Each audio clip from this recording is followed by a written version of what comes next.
আজকে রাজনীতি খুব সরগরম সেই জুলাই চার্টার নিয়ে এর আগে আপনি আমাদেরকে জাতিকে জানিয়েছেন যে জুলাই চার্টারটা আসলে আপনি কিভাবে দেখছেন, আমি জাতি কিভাবে দেখা উচিত, জানা উচিত। এই জুলাই চার্টারের একটা অংশ ওই এনসিসি বা যে সংবিধান সংশোধন যে কমিশন একটা করা হচ্ছে বা প্রস্তাবিত, সেটা নিয়ে খুব হুলস্থুল একটা অবস্থা চলছে। কে এটার মধ্যে কে প্রধান বিচারপতিকে রাখতে চায়, কে রাষ্ট্রপতিকে রাখতে চায়, কে রাখতে চায় না। এই যে একটা অবস্থা, এরকম একটা আলাদা বডি তৈরি করা হচ্ছে, এটা বাংলাদেশের জন্য কি বয়ে আনবে এবং ভবিষ্যৎ রাজনীতিতে কি এফেক্ট ফেলবে? দেখুন, জুলাই সনদ, তারপর ইনক্লুডিং আর্মি চিফ অ্যাপয়েন্টমেন্ট নিয়েও সেখানে নতুন রকম ধারা টারা আসছে, আলোচনা হচ্ছে।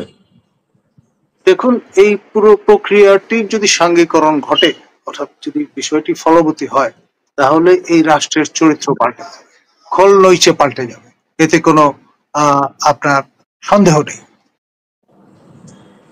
পজিটিভলি দুরকমই হতে পারে, একটা পজিটিভলি চেঞ্জ হয়ে যাওয়া, বাংলাদেশের চেঞ্জ প্রয়োজন আছে, পজিটিভ চেঞ্জ অর নেগেটিভ।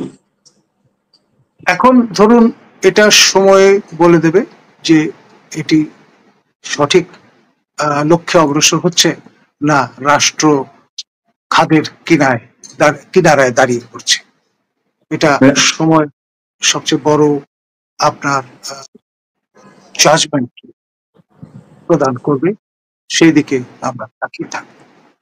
আমরা দেখছি যে মানে স্পর্শকাতর জায়গাগুলো নিয়ে আলোচনা হচ্ছে বাংলাদেশে, রাষ্ট্রপতি, প্রধান বিচারপতি, সেনাপ্রধান, এই বিষয়গুলো ইনক্লুড করে আলোচনা হচ্ছে। এবং এটা একটা নন পলিটিক্যাল গভর্নমেন্ট, নন ইলেক্টেড একটা গভর্নমেন্ট কাজটা করছে, যদিও পলিটিক্যাল পার্টি ইনভলভ করা হয়েছে, বাট আরো অনেক স্টেক হোল্ডার আছে, সেসব বাদ দিয়ে এটা করা হচ্ছে। এটার ফল কি বা কতটুকু এখন পর্যন্ত যতটুকু এগিয়েছে সেটা আপনি কিভাবে দেখছেন? আমি মনে করি যে একটি গুণগত পরিবর্তন সূচিত করবে, ফর বেটার অর ওয়ার্স, কিন্তু রাষ্ট্রটা বর্তমানে যেমনটি আছে তেমনটি থাকবে না। তো এই চেঞ্জ গুলা যেগুলো নিয়ে আলোচনা হচ্ছে, এই চেঞ্জ গুলো নিয়ে যারা কথা বলছে, অনেক সংগঠনে তাদের আসলে জনভিত্তি কি, কতজন মানুষ, বাংলাদেশে 18 কোটি মানুষ তাদের সঙ্গে আছে, এক্সেপ্ট বিএনপি এবং জামাতে ইসলামী, তারপর অনিবন্ধিত দলের ভার বেশি, এইটাই কি প্রপার হয়ে এভাবেই হওয়া উচিত? দেখুন, এ ধরনের পরিবর্তন আমি মনে করি ম্যান্ডেট সম্পন্ন সরকারের করা দরকার, নৈতিকভাবে এটি সমর্থনযোগ্য নয়। আমি আরেক জি, অনির্বাচিত সরকার আপনার তাবৎ এই হারকুলিয়ান দায়িত্ব কেন নেবে? তার মোরাল অথরিটি কোথায়? আমার প্রিয় ছাত্র আবু সাইদ, মুগ্ধ, তারা কি এই জন্য জীবন দিয়েছিলেন? তারা জীবন দিয়েছেন ন্যায় প্রতিষ্ঠার জন্য, কিন্তু অন্যায় কর্মকাণ্ডে লিপ্ত হওয়াটা কোন অবস্থায় আপনার রাষ্ট্রের পক্ষ থেকে সরকারের উচিত নয়। এই সরকারি ধরনের দায়িত্ব এক ধরনের অনধিকার চর্চার সামিল। ম্যান্ডেটবিহীন সরকার রুটিন দায়িত্ব পালন করবে, একটা অবাধ, সুষ্ঠু, নিরপেক্ষ নির্বাচন আয়োজন করে তার দায়িত্ব সমাপন করবে। প্রথম অন্তর্বর্তী সরকার জাসির শাহাবুদ্দিনের নেতৃত্বে গঠিত হয়েছিল, ঠিক 90 দিনের মধ্যে তারা তাদের উপর অর্পিত দায়িত্ব পালন করে তারা চলে গেছেন নিজ কর্মকাণ্ডে। প্রফেসর ইউনূসের এই সরকারটি দ্বিতীয় অন্তর্বর্তী সরকার, ইতিমধ্যে 10 মাসের বেশি সময় তারা অতিক্রম করে ফেলেছে। সুতরাং আমার মনে হয় এনাফ ইজ এনাফ। এই নির্বাচন কবে হবে এই ধোঁয়াশা কিন্তু কাটেনি এখনো। একবার ডিসেম্বর, একবার জুন, একবার এপ্রিল, এখন এসে ঠেকেছে ফেব্রুয়ারি। সেই কারণে আমি মনে করি যে যতক্ষণ পর্যন্ত দিবসটি ফাইনালি অতিক্রান্ত না হচ্ছে, ততক্ষণ পর্যন্ত সরকারের উচিত হবে নির্বাচন কমিশনকে সর্বরকম সহায়তা প্রদান করা, যাতে একটা লেভেল প্লেইং ফিল্ড তৈরি হয় এবং আপনার একটি ইনক্লুসিভ নির্বাচনের মধ্য দিয়ে এই বিতর্কের অবসান ঘটে। 14, 18 এবং আপনার 24-এ যেই সমস্যাগুলো দেখা দিয়েছে নির্বাচন নিয়ে, তার চিরতরে অবসান ঘটে।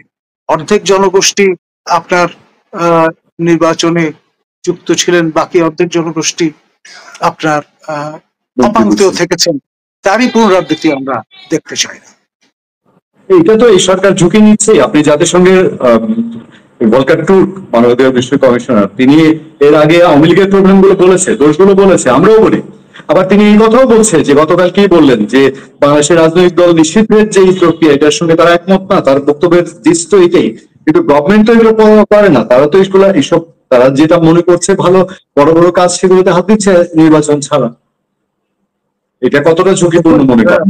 বিষয়টা হচ্ছে এগুলো কতটা সাস্টেইনেবল হবে সেটা নিয়ে আমার ঘোরতর সন্দেহ আছে। এক, দ্বিতীয়ত হচ্ছে আমি অবাক হব না যদি পরবর্তীতে যে করের টাকা খরচ করে যে শ্রাদ্ধগুলো হয়েছে এগুলো ফেরত দেওয়ার জন্য তাদের কাছে বিল পাঠানো হয়। থ্যাংক ইউ স্যার, আজকের মতো আপনাকে ধন্যবাদ জানাচ্ছি। আমার দর্শকদের পক্ষে আবারও আপনাকে অনেক অনেক ধন্যবাদ। আপনার সুস্বাস্থ্য কামনা করি এবং এই ধরনের বিভ্রাট আপনি কাটিয়ে উঠে আপনার মত প্রকাশের স্বাধীনতা অব্যাহত থাকুক, এই প্রত্যাশা রেখে শেষ করছি। দেখুন, আমি নতুন নয়, এর আগে শেখ হাসিনার সরকারের আমলে আমি ডিজিটাল সিকিউরিটি অ্যাক্টের আওতায় কথা বলার কারণে মামলার আসামি হয়েছিলাম, 1 নাম্বার আসামি।